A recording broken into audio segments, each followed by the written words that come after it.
Nagluto ta og fried banana. Tanawa guys. Ibutangan na to siya harina guys. Ibutangan na to gamay harina. Tanawa. Kami kini siya guys pang merienda time. Kaning nasaging guys, amo ran gina-harvest guys, diri na di sa amo ah. Dito sini na kita kagalingong tanom no kay libre ra gid nga to ang merienda time. Tanawa guys oh. Merienda time. Dali ra gid siya maluto guys. Ingani na diri na mo pagluto diri nga mo ang fried banana guys. Binutangan na diri na mo siya og gamay nga harina para mas smooth. Ang gamay nga saging guys, ang bangay nga ang gamay. Para ang gamay nga saging mahimong dako. Tanawang banana guys, is dako kay siya guys no. Ato pag siya butngan og gamay nga harina, itapping na to guys. Para mo dako pa jud ni siya tanawang gidako no. Yun ani mi magluto diri og fried banana diri sa bukid. Awa guys. Kay mahilig man mi mukaon ni fried banana nga binutangan og harina guys. Pero magdepende na jud na ninyo kung ganahan mo mabutang og harina nga gamay. Pero nga amo man jud ni daghanon no, buliton jud na mo sa harina guys no.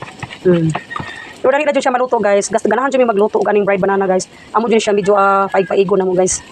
Tanawa. Nagaluklo siya og fried nagaluklo siya og ano guys, harina, tanawa guys.